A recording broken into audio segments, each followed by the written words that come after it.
I don't know how big vaping is in Australia, Jack, but listen, fam. Ever since that video went viral where the dudes were like testing out the elf bars, The elf bars, bro. The elf bars. listen, this is important, right? We all know how popular these disposable vaping devices are in America, right? I go to the gas station a lot. I go to smoke shops a lot, right? Every like 3 to 6 months, there is some new like disposable vaping device that doesn't just like come out on the market to compete with the already established disposable vaping device. It's there to replace it. So here, by banning, by like, I get not banning Juul, but basically regulating them so hard, we've, assuming Juul isn't using Chinese chemicals themselves, we have effectively like just opened a whole new wave of like disposable vaping from Can we talk about Delta 8? Hold on just one sec. We'll get to that in a minute. Yeah. But let me just introduce this real quick. So when Juul got heavily regulated because people were like really sick of these douchebag kids always fucking smoking that shit and then getting popcorn lung or whatever the fuck. I was in America when that happened, when they banned it. Yeah, and when they made they made the consumption of tobacco 21, I was there as well. They've basically made everything 21, right?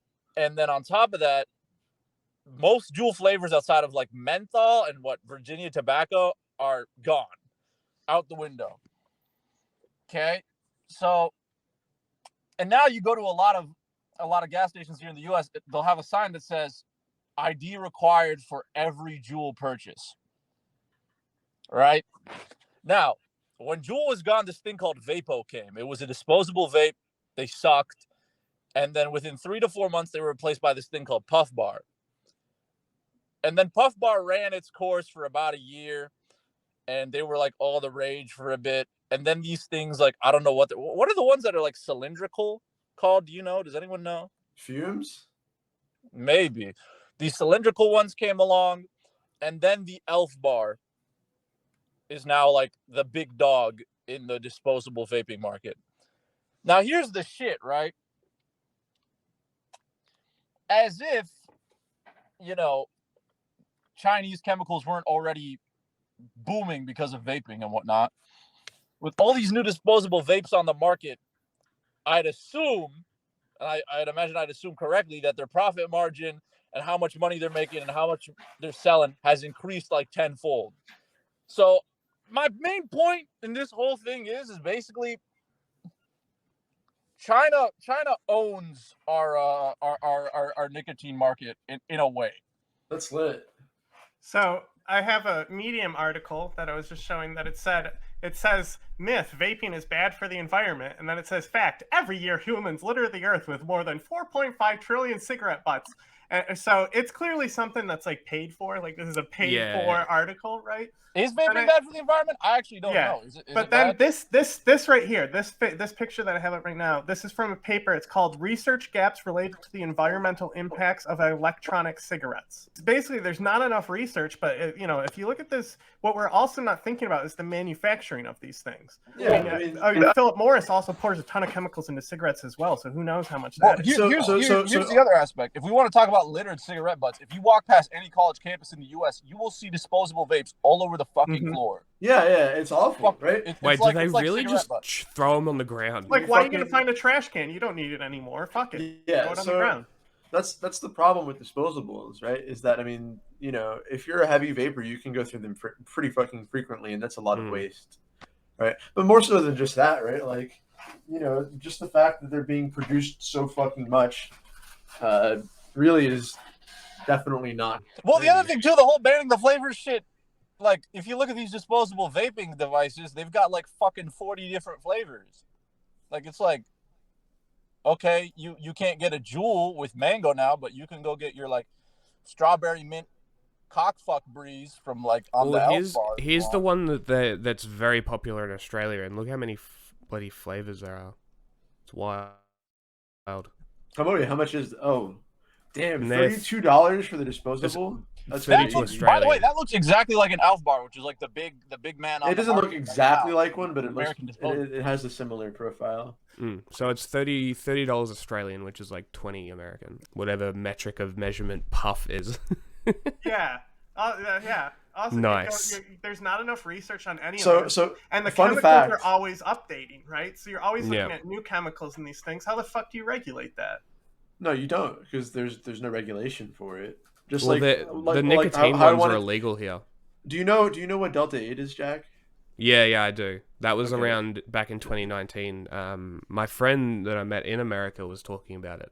A lot of gummies are Delta 8 and See, stuff. the thing is, right, like that, like, because there's like, and I know it's ironic, but like because there's no regulation on it, you know, the way that people are manufacturing, like, or okay, because you know what Delta 8 is just a synthetically processed hemp, like synthetically processed hemp, right? That's supposed to extract Delta 8 cannabinoids from that hemp, right, and make it a psychoactive, Yeah.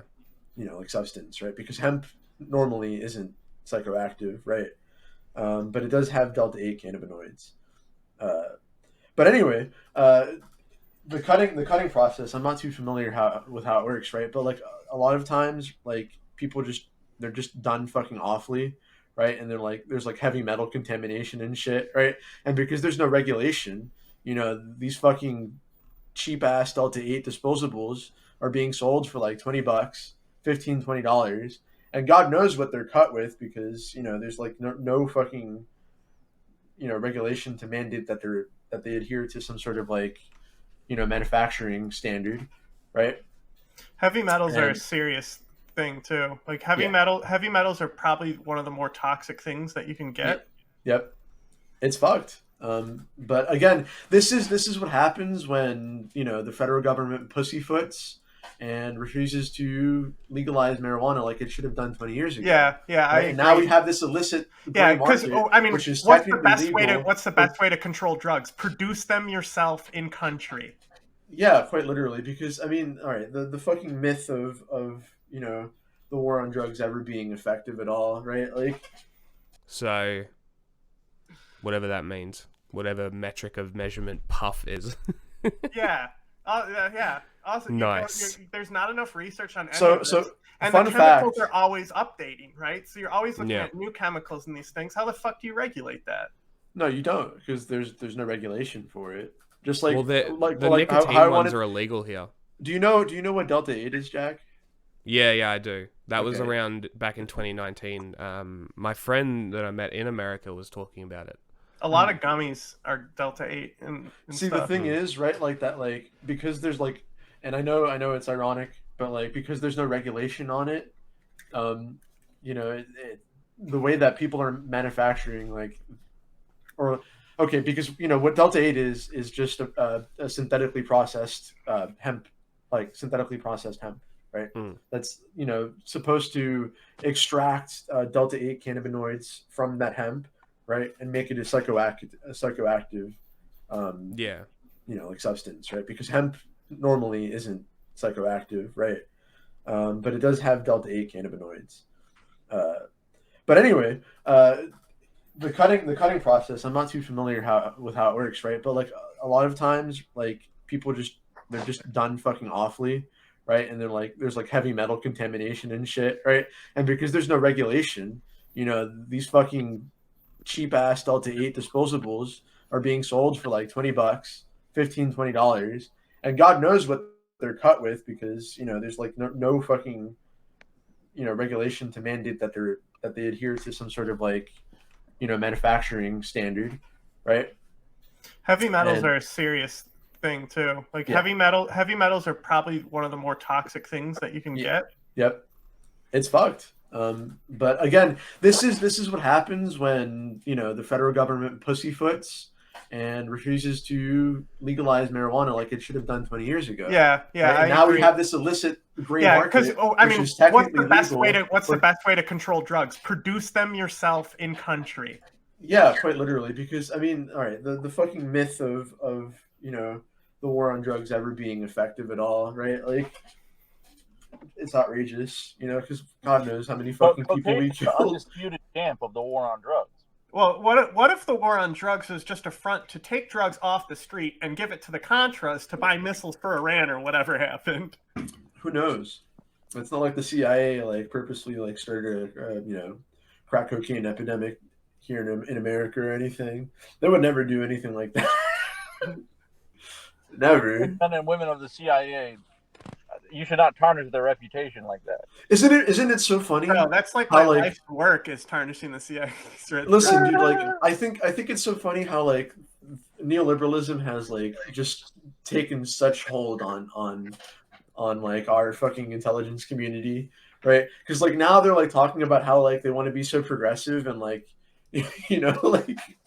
like liberal and bring on like LGBTQ you do need like that people because that's the main problem with the CIA is that they're typecasted and we're producing the same type of agent over and over and over again. You have nobody who thinks outside the box. We need the William Dafoe guy from Boondock Saints in there. You know, you need one fruitcake in the mix. You need an outside the box thinker because the CIA, they're just not good at thinking in other people's minds because they're all in their own fucking information. Yeah, they're they all agree with each other. They're definitely stuck in bureaucratic loops, right? But at the same time, though, I feel like when they do get bright people, the damage is fucked. And this is but like what throws me off is like how could you possibly feel comfortable with going to like work for the CIA in this day and age, especially if you're, let's say LGBTQ, right? Or especially if you're like a minority, right? Like when it's very obvious, like that, this fucking government agency has been responsible for some heinous shit against not only like you, but like everybody.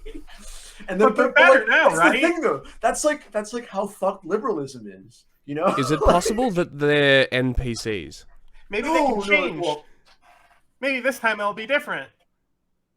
Like that's maybe I can fix it from the inside. Yeah, I think that's more the mentality.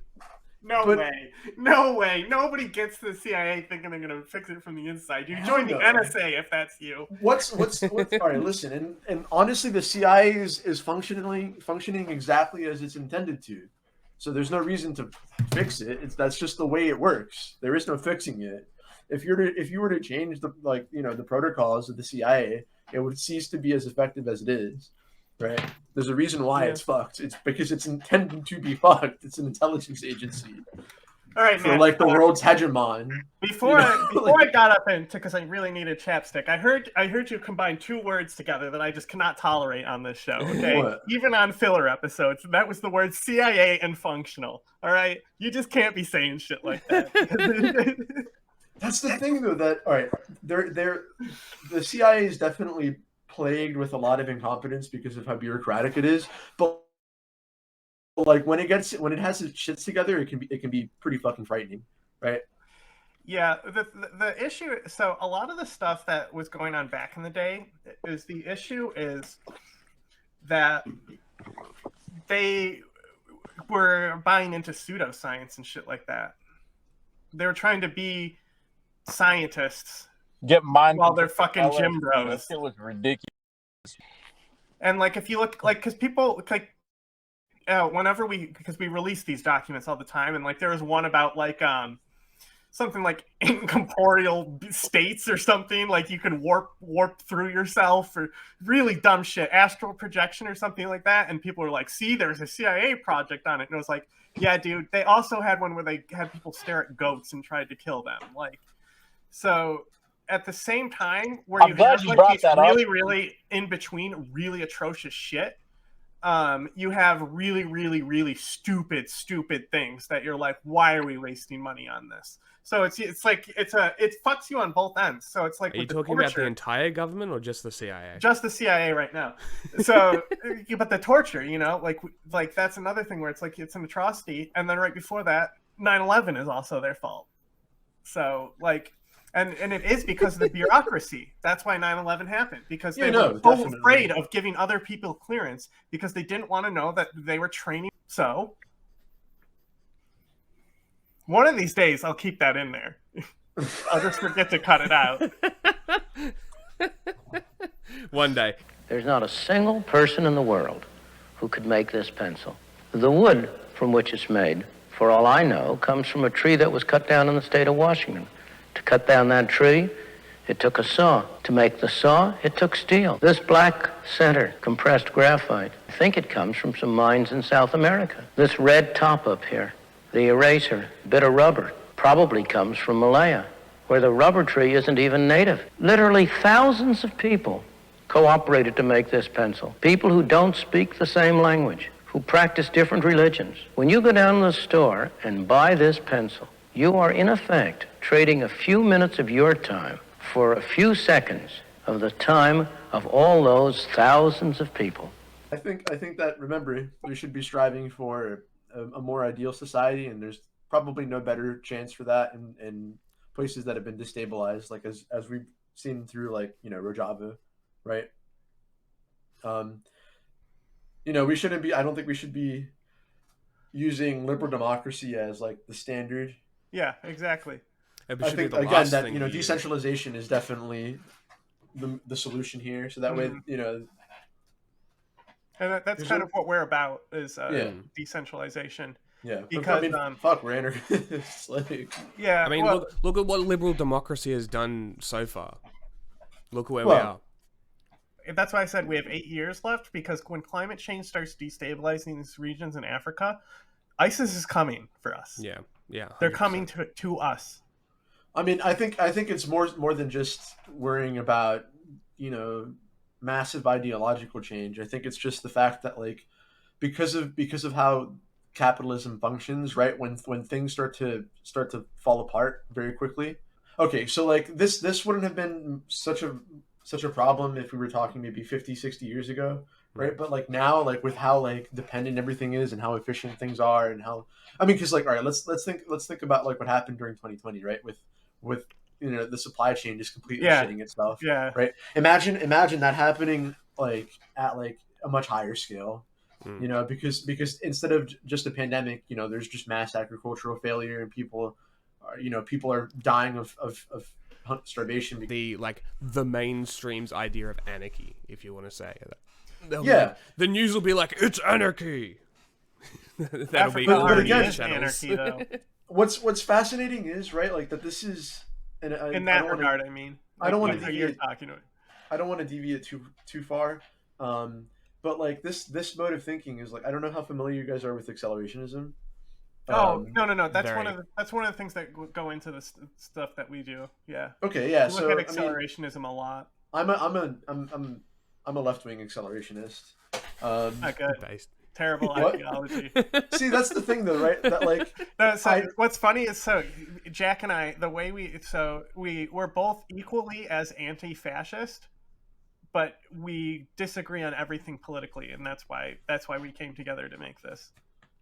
Interesting. So what are your reservations? Well, obviously, like, that's kind of a fucking weird question, right? But like, why do you feel that like leftist accelerationism is? Well, first and foremost, you're not going to create your ideal world from the ashes. Yeah. So first of all, we need to be looking at decentralized and anarchist systems in Africa. Mm-hmm. We don't need to be looking at them here. We need to start building local supply chains up in Africa. We need to start looking at self-organizing in Africa, and it's not going to be done through democracy because of the tribalism there. It's just not going to happen. We need to go in there. We need to politically educate people. We need to teach them how to do crisis staging. We need to teach them how to be civil engineers. And these types of things of decentralized systems, power will eventually consolidate in most places. But that's fine, because it will consolidate with words instead of bullets. My reservation with this is that it assumes that, one, we would be able to do this without state interference, and that is a valid criticism, right? That is a valid concern, is that the global north will interfere. However, I don't think that if we get in there fast enough and under the radar, right? Theoretically, I feel like we could get it established to a point where that's not going to be an issue. Yeah, I mean, they're not doing anything about ISIS, who's doing it right now. So exactly. So that's why we need to be looking at the internationalists that have already been trained in Rojava to start expanding into Africa and taking the model into Africa. I mean, I agree with you. I think that internationalism has been incredibly useful for Rojava, right? But I mean, again, my concern is that, like, all right, so I think that to neglect the fact that Rojava exists in the way it does, we need to acknowledge that it's because of the U.S.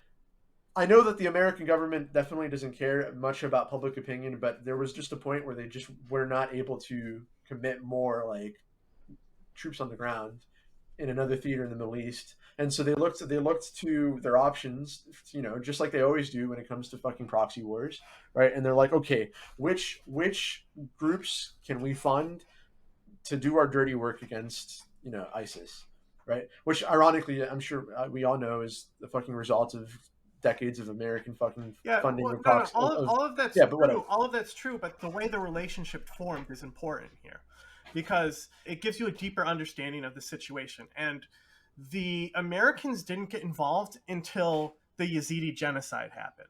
So an active genocide was going on, and the PKK was in there before the Americans evacuating people.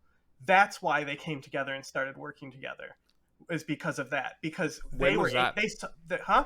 When was that? That was the in Tangier 20 massacre. That was Like, the 2015. YPJ was there, the YPG was there. The Yeah, PKK okay, that was 2014 where they Yeah. saved the 10,000 So Yazidis. that's where the relationship really starts. But they were holding Kobani regardless. Kobani wasn't going to fall. We just came in and helped them break the siege that was on the city. And like Raqqa, they took that shit almost entirely by themselves. And it's like the funding that they do get, yeah, sure, they do get funding and things like that, but you have to understand that the revolution existed far before ISIS came. 10,000 people died for that revolution just because of ISIS alone. So it existed before them. And ISIS was, in turn, also created by the U.S. So yes, in a way, they are there because of the United States, but it's a deeper relationship than but it's more nuanced. When I say this, I'm also speaking more like in a macro sense, like geopolitically, right? Like because while I agree that like my position is that like Rojava is only possible when I say Rojava, I mean like significant social revolution like this is only possible when the state fails. Yes, no, and that's the point, and that's but why, it's also that's the thing is the states are going to fail on their own. We shouldn't be accelerating them. So Egypt will do it. Uganda will do it. Nigeria will do it. There's certain states that are definitely going to allow this to happen, where we can go in and we can establish refugee camps, and we can train refugees on the ground, not in warfare, but in civil engineering. So they can go back into these unstable regions and establish a revolutionary government the same way that they did in Rojava, because that's what happened in Rojava, is that it was people coming together because it was unstable. They weren't taking advantage of the situation. It was a circumstance that happened upon them, and they said, to fight this, we need to self-organize, and they did. I mean, I again, I'm not disagreeing with anything you're saying, but I also feel that because the U.S. was there, right? Turkey didn't have the opportunity to fucking shit on Rojava as quickly as they would have had the absolutely. U.S. No, not been 100%. But Russia is also a factor there. No, I agree. Russia definitely, especially after Yeah. it was 2019, right? When Trump pulled us out of. But most people are going to have upper state protection. There's very few people out there where somebody's not going to intervene and say like, "Yo, you need to fuck off." Like, we're trading with this person. You need to get the fuck out of here. Like, it's going to happen. And also, to bring it back to what we were talking about earlier with the Azerbaijan and Armenia war, that's directly connected with this too. That's Russia and Turkey as well. They have so much. The thing is, everyone wants to look at it where it's like America bad, and it's like America is just one of them. I agree with you. Yeah. Like, wholeheartedly. Like, my position isn't to just blatantly, just exclusively blame America. My criticism is directed towards, every state that's actively involved. Obviously states in general, right? But then like, also most they do. specifically states involved in hindsight like of that, proxy wars Russia did end the conflict. What in Artsakh? Yeah. Yeah, they did. So it's like they're sitting here doing genocide over here, but if we didn't have them there, that conflict may not have ended. But the thing is, though, right? Like, and right now with Turkey, they might have been able to invade if we didn't have Russia there. But it's a weird it's a weird thing that you have to look at these state actors where it's like you need them in certain places, and at the same time they're doing fucking war crimes elsewhere. Yeah, that's why Turkey's in NATO. We know they're a fucking genocidal state. We know And we know that they created ISIS for the last 100 years. We know that they're actively, if not, at least buying oil from ISIS, right? Or were, right? Oh, they're doing to more most, than that. ISIS is an extension of Turkey, right? They're quite literally funding and sending off jihadists in northern Syria to rape and genocide Kurds in Afrin and in other parts of Rojava, right? They're geopolitically useful because they also kind of hate Russia. So the biggest thing is the trade routes coming out of the Black Sea. Yep. It all comes back to the to the money, to the capital. We are creating a general profile of what civil Zapatistas could look like, taking the essentials of armed Zapatismo to recognize not taking power, not wanting to hold public office, and the struggle continues for democracy, freedom, and justice, and demanding that the government place itself at the service of society, to change the relationship in Mexican society between rulers and the ruled. That's why I feel the way I do about Ukraine, is that unfortunately I think that it's just so meaningless because... Of course it is, but think about why Russia is pushing into Ukraine. Russia knows that they're not going to take Ukraine. Come on. No, they're never going to. Come on. You don't think they were aware how many people were going to die in this war? They don't care. They knew exactly what was going to happen.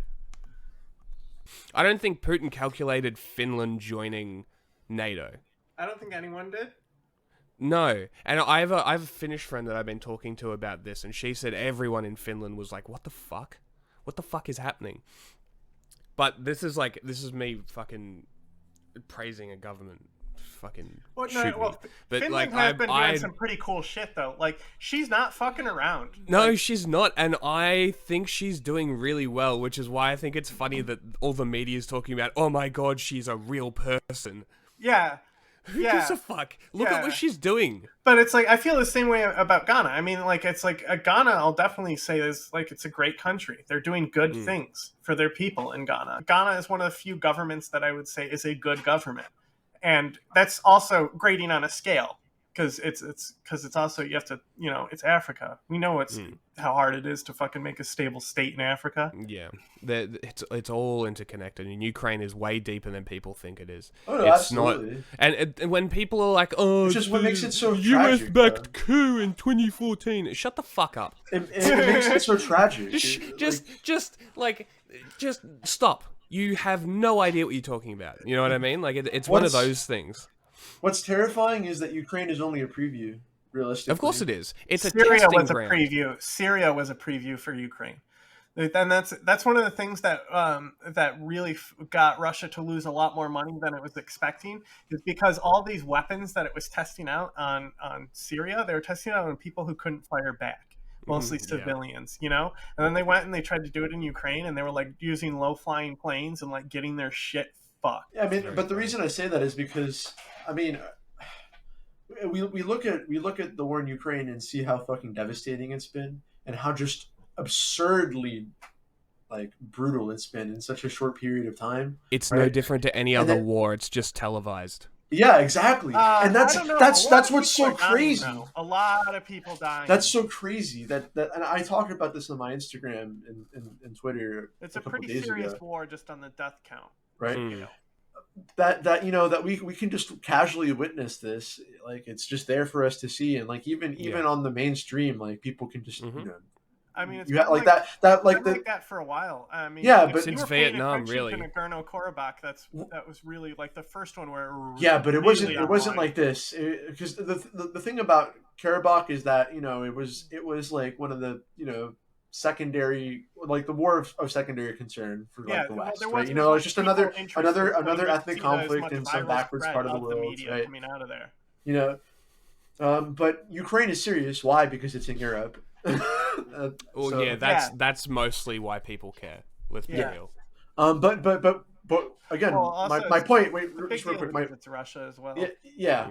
It would be a big deal if the U.S. was invading somebody too, and it was. Yeah, but my point is that while like it's been fucking horrendous so far, it can only get worse, because God help us if something happens, and by our I mean like the West's involvement like expands to something greater. Like we actually get involved in belligerency, and then from there it's a really big fucking slippery slope, because we could quite literally end up with World War III, which could end a litany of different ways, but I think the most terrifying of which Why not is accelerate Armageddon. it? No.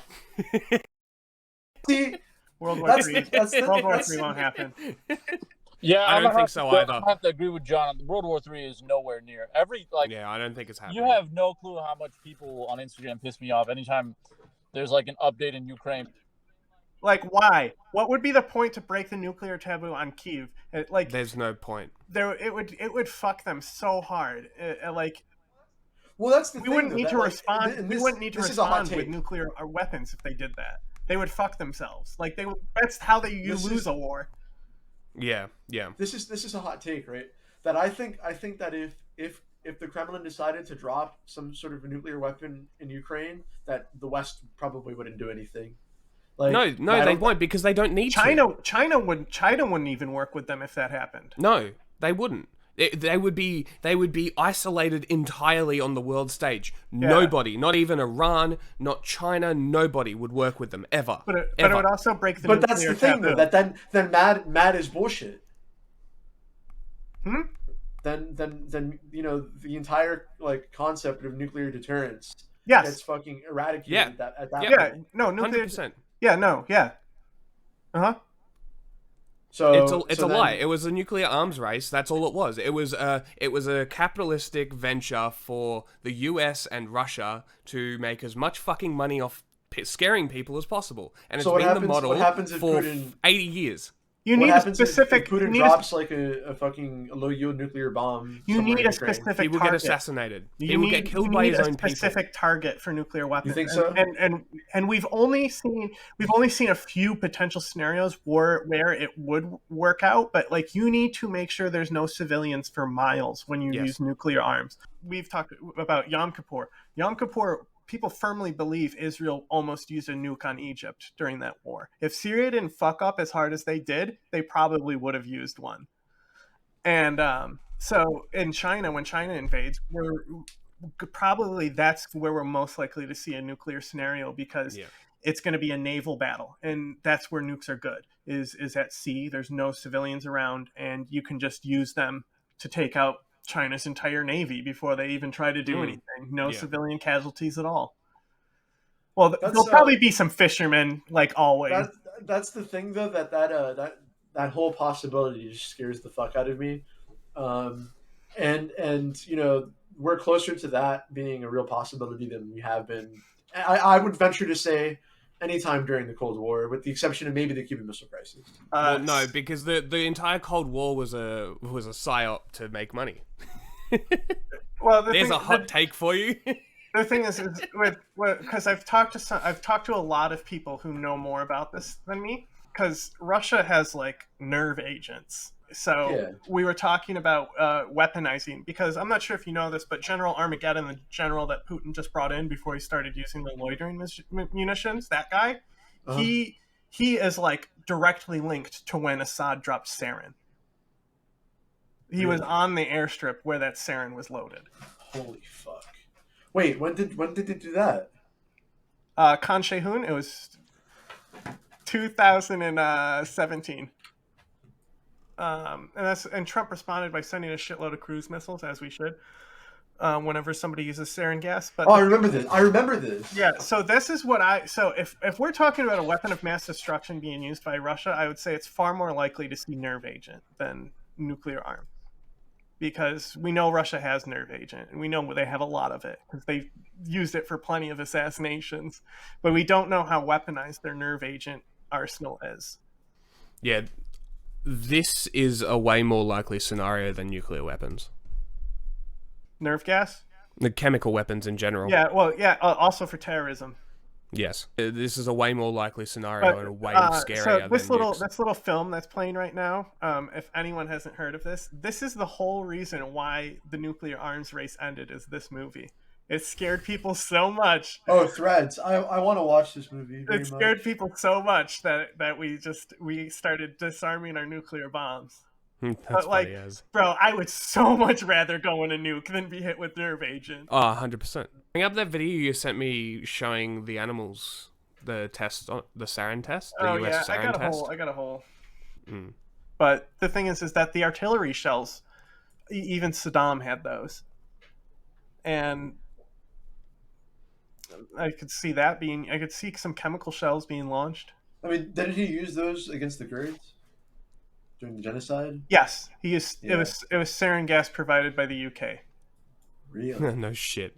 Yes. Fucking hell. Yeah, we talked about it with Ace on the arms race episode. Fortified positions of this kind are so sturdy that anything less than direct hits with high explosive shells from medium artillery probably would fail to cause any casualties. None of the test animals were killed or even injured by blast or shell fragments. All the animals were killed by the toxic chemical within 4 minutes after the GB shells landed in the target area. It must be recognized, of course, that with troops occupying hard targets such as these, GB casualties would be minimized if the men were properly masked before the toxic cloud enveloped them. Active treatments against it, but you have to know it's coming. And we knew it was coming when it happened at Syria because it basically, you'll see it looks like they're like using a hose, but one of the things you do is use water because it will help a little bit. It is a little water soluble, but it's not going to like save your life because if it's already absorbed into your system. But deadly nightshade reverses the effects of it. So as long as you have, and like in all first aid kits in the military, they have atropine in there. So the soldiers on the field who get hit with nerve agent, like if they knew it was coming, they would be able to reasonably react to it. But the thing is we don't know what happens when you like really survive those types of things. You know, the only time we've seen it is in Syria now, and we don't know the long-term effects.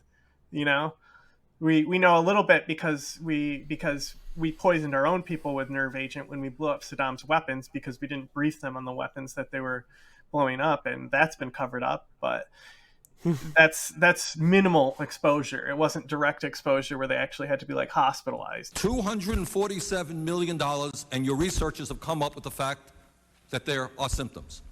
Hey, you could have saved a lot of money. Chris Hayes and I knew that there were symptoms. Mr. Bunk, are there symptoms? Mr. Robinson, are there symptoms? Absolutely. Good. We don't have to pay them $247 million. So what are we doing? I have concluded, and I don't mean this to be a mean statement to the members of the DOD, because I know in their hearts they certainly want all veterans to get a fair shake and to be well, but something very strange is going on. I do not know why, from day one, the DOD, to a lesser degree the VA, but both institutions have been resistant to the very serious crisis that we are facing and the pain that is going on. Here's a conversation I was having with some friends of mine. If the Unabomber were to happen now, right, how much media attention do you think it would get? And do you think it would have nearly as much like impact on public consciousness? Can I go? Go ahead. I think he'd be a local celebrity. That's it? I think he would be a celebrity. I think people would support him. I think it'd have the same media attention, media coverage, but I think it'd have less impact on public consciousness. Definitely the same amount of media coverage, but I think people would treat it like something normal. Yeah, exactly. Yeah, that's what I mean by people would love it because it would be accepted almost. Look at this most recent terrorist attack, which everyone is saying is a mass shooting. It was a terrorist attack at that gay club, right? Look at we're seeing literally people being like, well, maybe if they didn't molest kids, then it wouldn't be shot up. And it's like, what the fuck are you talking about? Did you see that one fucking evangelist? Well, I can't speak English. Pardon me. But, you know, evangelist? Evangelist. Televangelist. Yeah, and she was like, I because they didn't accept Jesus Christ, they're condemned to eternal damnation. Fuck those people. Fuck those people. It's the Al-qeada, dude. Those people can go fuck themselves. They're the worst. Fucking I hate them so much. Just religious fundamentalists. Shootings and terrorism. as you can see, 3% of attacks it says possible terrorism, but most mass shootings are not terrorism. This is actually a very important thing to bring up, because I was going to say this, but I'm glad you actually brought this up. Because like mass shootings are not necessarily terrorist attacks. It's all about motivation. This is all in the 2019 terror index. So if you look here, it's saying like unaffiliated and affiliated. So when we're looking at separatist, far left, and environmental, it's normally affiliated with a group. But then far right and Islamist, it's more lone wolf. I mean, we know what the reason is. No. But there's also one where it tells you the breakdown of attacks. And I think, I mean, and I know the answer. At least I know my answer, right? But like, why do you think far right extremists are, you know, they seem to have a higher propensity to, you know, commit acts of terror? Well, and that's the thing is like that's the specific stat that I'm looking for. Because the thing is that the left commits way more terrorist attacks. But they're all Molotov cocktails. The right wing is they have less terrorist attacks, and we're just classifying it the way the government does here. But they kill more people from terrorism. Almost nobody dies from left-wing terrorism. Yeah, because left-wing quote-unquote terror is just property violence most of the time. Yeah, and that's the thing is terrorism. Terrorism it just has to be politically motivated, and it has to be against people or an economy. So I've had a couple conversations with friends about basically how the right wing at this point is just like they, in America at least, right, is how they've basically become like the Republican Party and conservatives more broadly in the United States have basically just become like they just get mad at whatever they're told to get mad at next. So we're gonna delve into some dumb culture war shit for just a minute here. I'm sorry. Okay, let me set you up. Let me set you up real quick. Ladies and gentlemen, we are all domestic terrorists. Please welcome. What the fuck? Did you not? Was that's not edited, is it? No, it's not. Ladies and gentlemen, we are all domestic terrorists. What did they? That I remember. What I can vaguely remember that, but I can't remember why. It was like the media. January 6th. That's right. Yeah, they were like.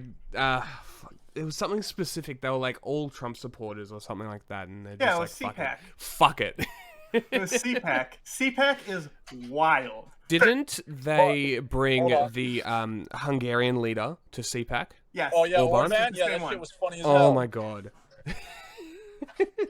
We were talking. Me and my friends, we've been having a lot of discussions about basically how they become this party. They just get outraged at whatever Fox News tells them to get outraged next. So an example is like this Balenciaga thing. Now, whether or not you think the clothes that had those kids modeling in was like BDSM-esque, I don't know. I saw like a couple photos. Looks like Balenciaga and bullshit. Also, it was just somebody that they hired to do a photo shoot. It was like at his discretion. It was an ad agency they hired.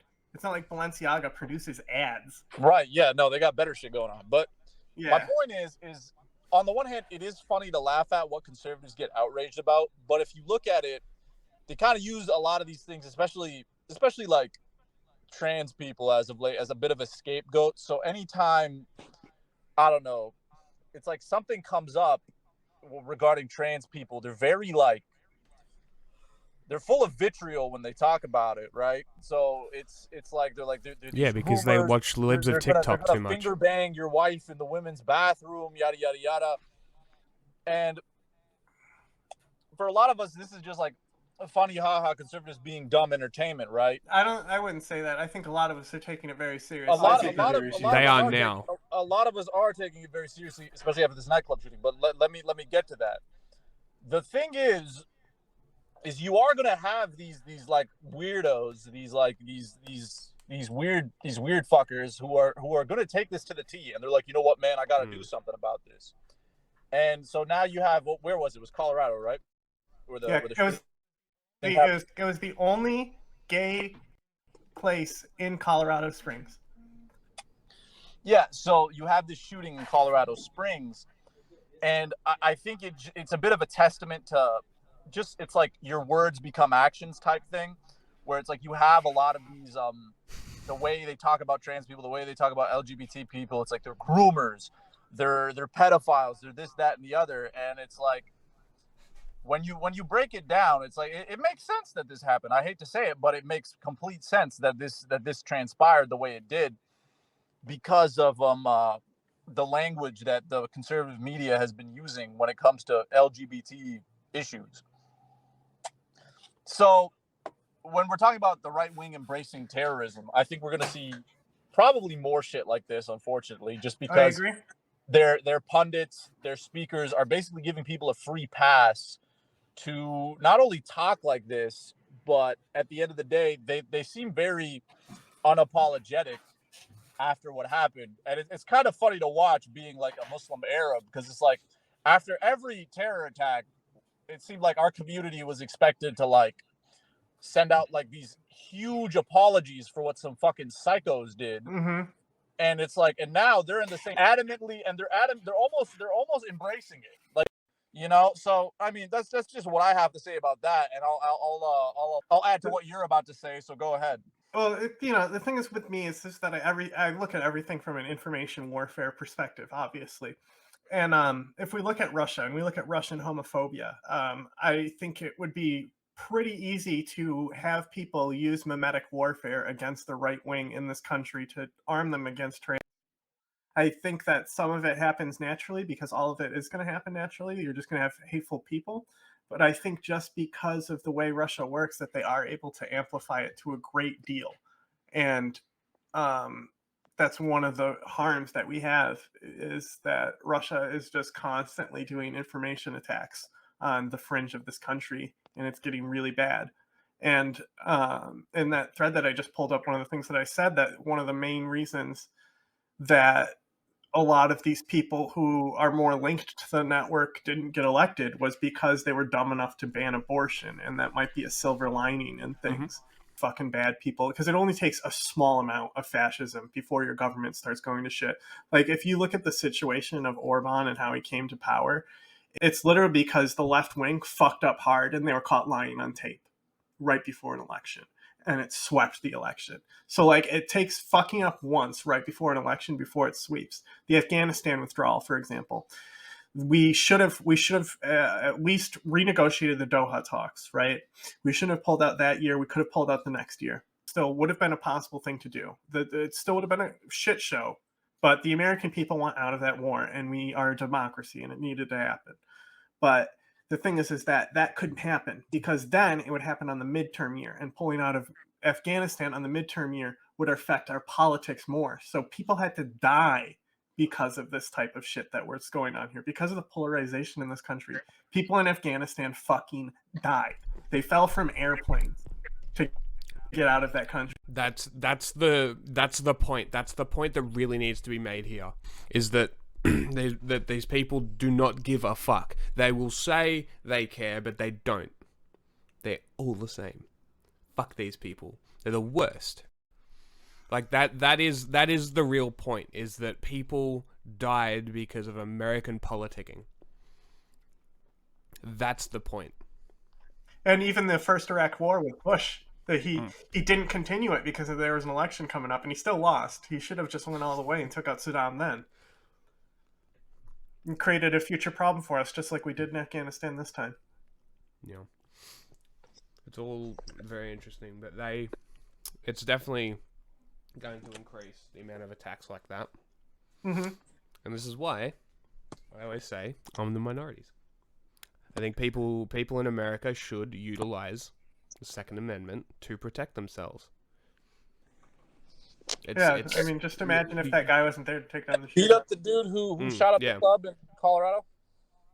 They like got him pretty good.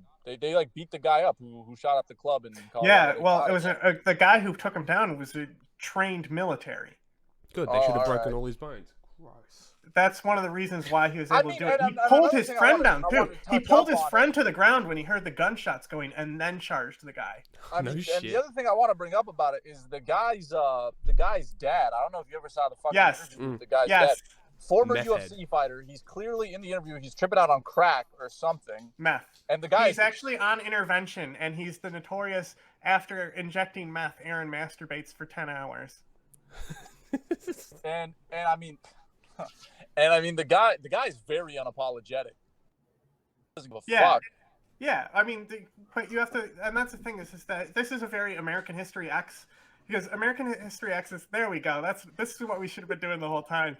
But American History X is kind of lame in the regard where they frame it as how white supremacy is created, and it's not, it doesn't really work the way it shows it in American History X. But this time around, this is a very American History X scenario where it was like fostered in the home. Yeah. But the thing is that there was no reason for this attack to happen, and it happened because he had political connections to the Republican Party. I mean, he literally was threatening to blow up his house as a terrorist threat, and he was able to keep his guns.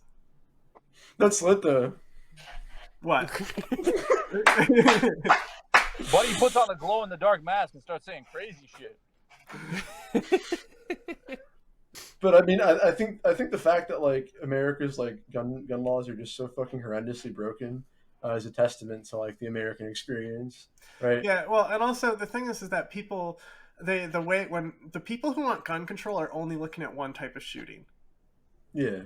And mass shootings are not the shootings we have to worry about. Mass shootings we can actually treat mimetically. Yeah, we talk about this all the time. We have Yeah. We're doing stuff about it. We will. So, we will. I don't know how it's going to go, but it's going to be a good idea. With Colorado or with Columbine, right? What did the police do there? They sat outside while people bled to death, right? That's what they did at Uvalde. And then that's what keeps happening. So if police actually just go in and shoot the person, mass shootings go way down, because mass shootings actually happen all the time, all over the world. Police just kill the person right away. Russia, walk in, kill the person. 5 minutes. Russia's different though. They'll fucking send in people very quickly. One beat cop took down the last mass shooter in Russia. He just took him down. He shot him a bunch of times in the legs. But we were talking about this with the that dorky looking kid that got domed by the fat guy in the shopping center. Right? Yeah. That situation happens more, and mass shootings go down because you don't want to get bodied by the fat kid. You also have to prop them up. So there's a Texas shooting where the guy shoots 2 people in a church with a shotgun, but 2 guys in the church draw guns on them and take them down before he can do more. So it was like a 40-foot shot and got him in the head, I think. Yeah, and the nightclub is one of those things. It's going to be hard just because of the framing of the LGBT side of it. But if you just frame shit as is like, you do a mass shooting, people are going to fucking kill you before you get a chance, and that's what you report on instead of the death counts and how horrific shit is. And you don't want, it's all about how you report something that will going to make it trend. I'm very passionate about this. Like since like I think maybe 2015, I'm like, news needs to stop showing. But this wasn't faces, a mass shooting. Names. This was a terrorist attack, so it's completely different. Yes. But like in the context of that, regardless, it's like no faces, no names, no kill counts, no gun type, nothing. It's just people died, guy got bodied by fat kid. Here's the kid that bodied him. That's all it needs to be. And also faces and names of all victims. No shooter name, no face, nothing. They die in the dirt. Their name dies in the dirt. Nothing. Nobody knows who they are. Well, the other thing too, unless the guy gets away, then that's a good thing too, because of the identity attacks. They all like to honor each other.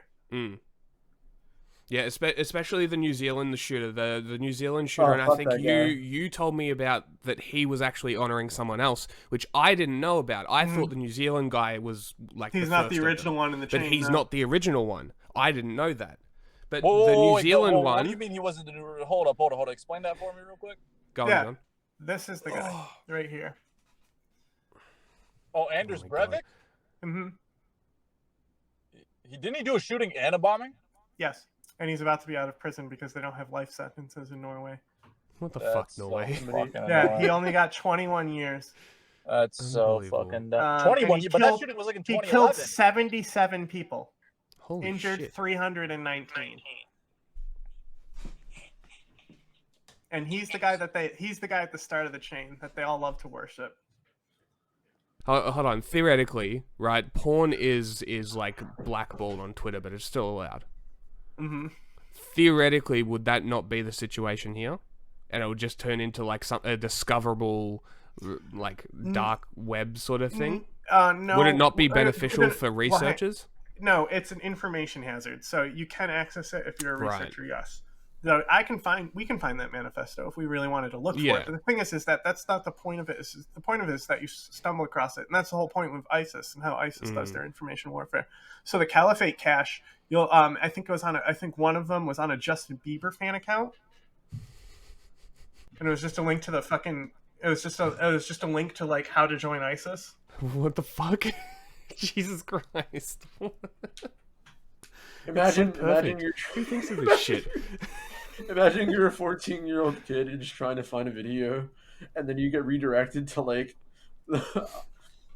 ISIS's manifesto. It's an ISIS cover of "Baby" by Justin Bieber.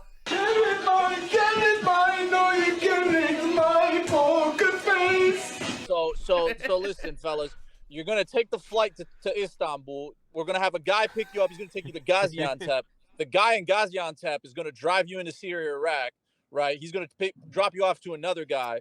By the way, let me just add this Justin Bieber music video at the end, just so they don't take this down. But yeah, that's how you join ISIS, buddy. Have a good one. Now, is ISIS on TikTok yet? Oh yeah. Really? Are they actually? Oh yeah. I mean, we post them. We post them as journalists. We spread them. We spread their videos. That's true, but I mean, like directly, like I've seen like videos, but I haven't seen anything that directly. We fucking argue with ISIS on Twitter all the time. Like I'm doing it very publicly. Like they're there. Mostly the Taliban. Mostly I'm dunking. My favorite ones are you dunking on the Taliban. The cloud cache will be in various places, and the thing is that it's always being moved and created, and so this is the difference between ISIS and Al-Qaeda, is that Al-Qaeda does things a lot differently on the media end than ISIS does. And the cloud cache, it links you to their entire dark web network, and it tells you how to make weapons, everything. It tells you how to set up a cell, how to contact them, how to use it. Has everything that ISIS has ever made is backed up online, hosted on the dark web, and we can't get rid of it. We do, as much as we try to hunt it down, it just needs to be sourced on a USB and it's re-uploaded somewhere else. How broadcasted the war in Ukraine has been, right? Like, I mean, in a way, like, as long as the internet's been around, we've been able to find like heinous shit on it, you know.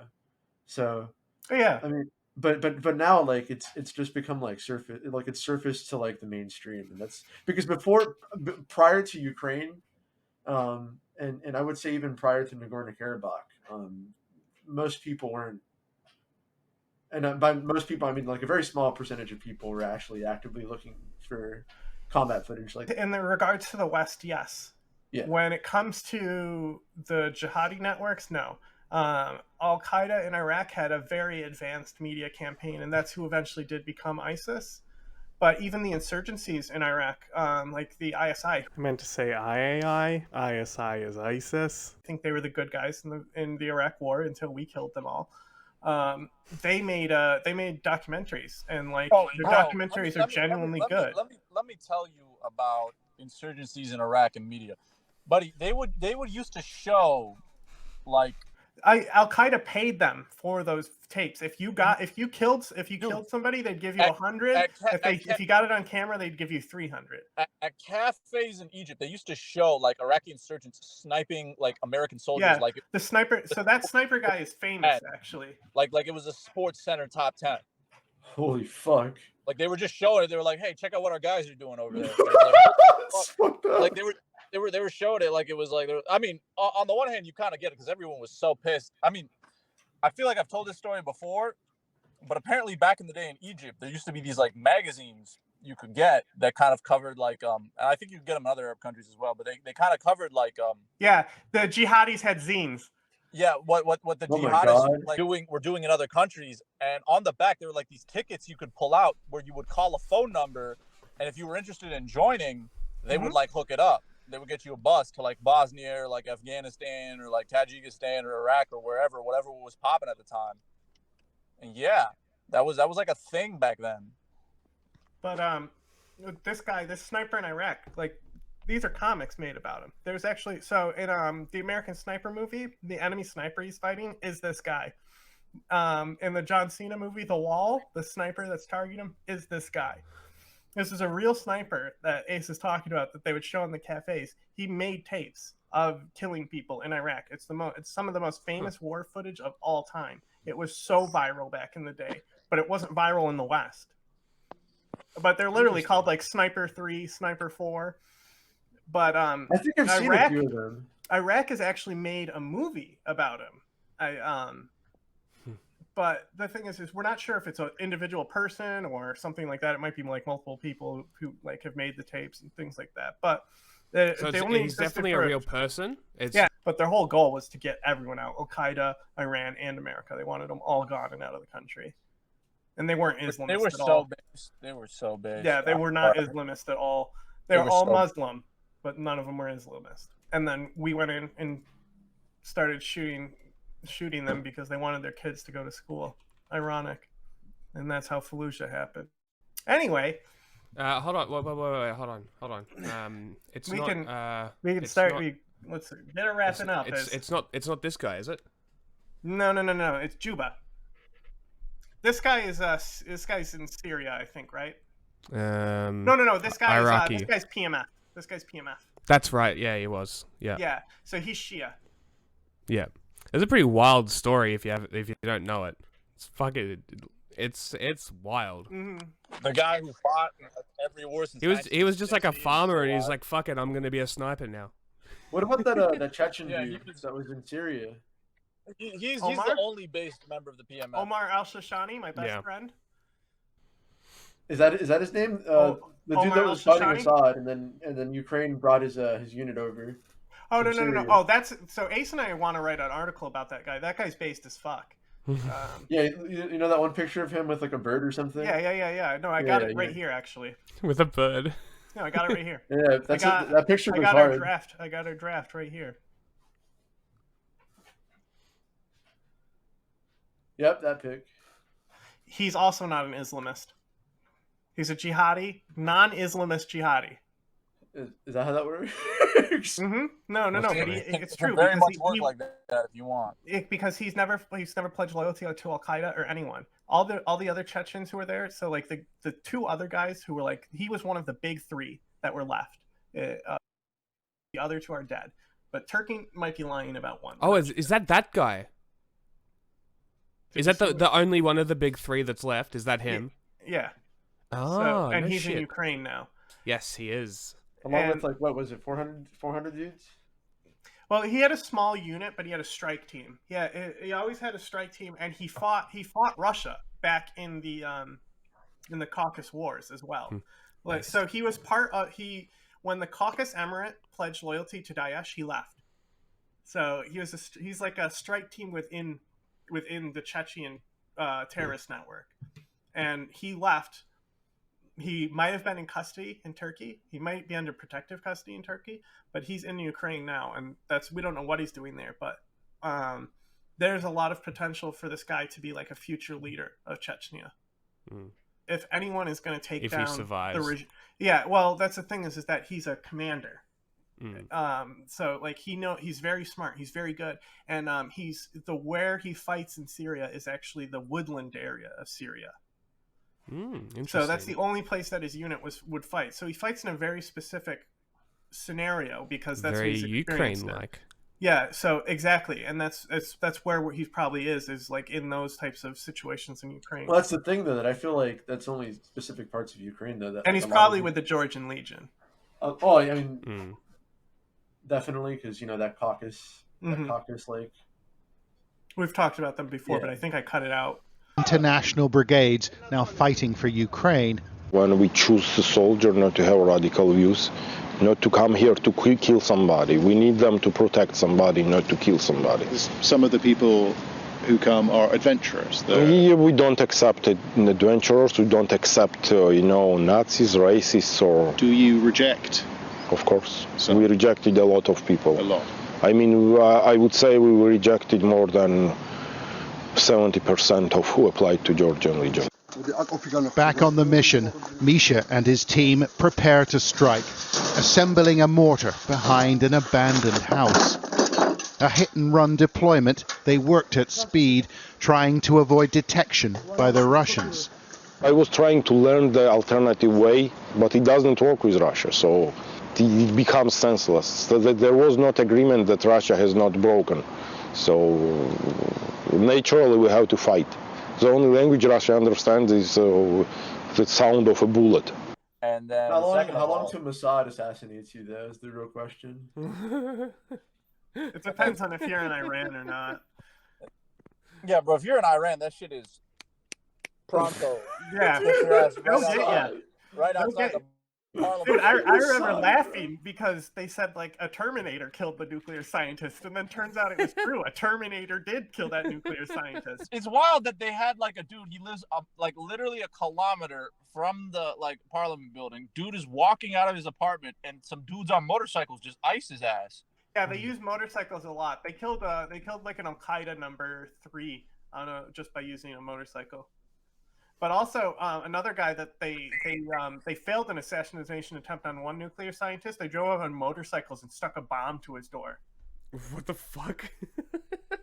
And blew it up, and the guy survived. I feel like it would have just been easier to wait for him to walk outside and shoot him. Like that's like when like a basketball player should just go for a layup, but he tries to dunk it and just like hits it off the rim. Like you should have just went for the layup there. Just wait for him to walk outside and shoot. No one's gonna stop you. Like, yeah, but what's interesting to me though is that like we haven't seen like much use in the way of like autonomous weapon systems in Ukraine up until recently, right? Oh, so you're just wait for San Francisco. What I'm pulling up. You talk about like, drones and shit, or like well, okay, so like during Karabakh, right? You know, you had like I would consider the war in Artsakh to be like the proving grounds for the loitering munition. Yes, right? I agree. Right, and they were used to devastating effect, right? But they were autonomous, but like they weren't like fully autonomous, you know. If that makes sense. The thing with the war in Artsakh is like you got a couple factors that play into it. The first factor being is that Azerbaijan knew for a fact that like as far as drones and autonomous weapons were concerned, there was no chance that Armenia was matching them in that. The second thing is because of the geography that you just got so many mountains, it just makes more sense. I mean, Ukraine's kind of flat, so you can still land artillery and things like that. And if you got the artillery or the tanks, you might as well make use of it. But in like Nagorno-Karabakh, bro, it was like, okay, we have 2 pieces of artillery posted up on this mountain, and we've got a 50-50 shot of hitting the guys on the other side of this mountain. But we have a drone, so we could just call that in instead and just, you know, turn the guys on that other side of the mountain into mincemeat. So might as well. So this picture right here, this is that assassination, and this is the ballistic trajectory. You see that shit? That's cool. Just a fucking machine gun. A machine gun. Was this the one while the guy was driving down the highway in like Abadan or wherever the fuck it was? Mm-hmm. And 10,000 trajectories where it could have possibly gone.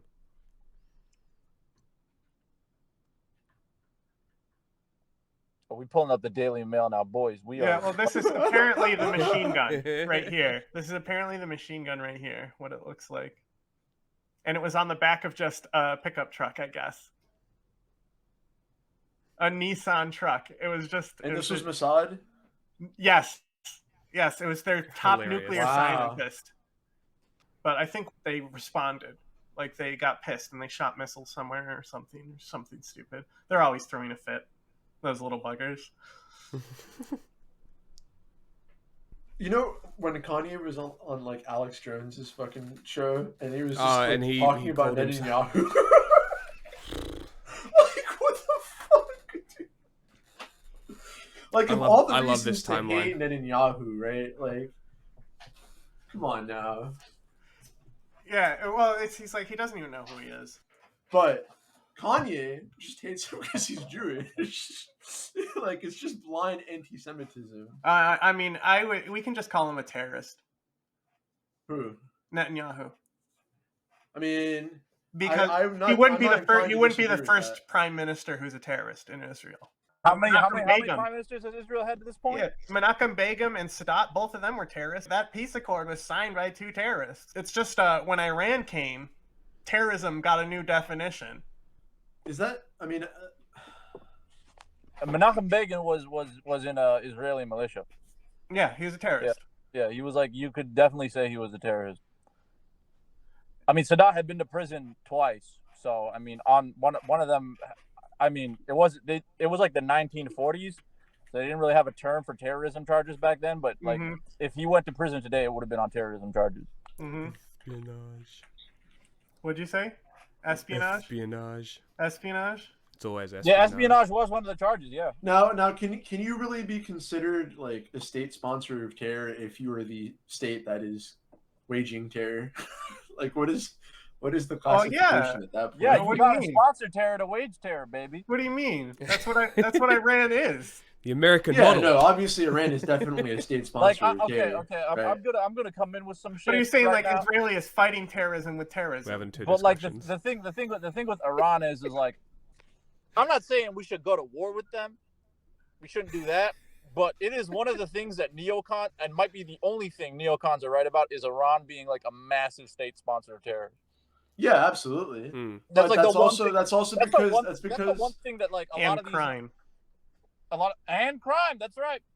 But remember, right? That's also because Israel exists.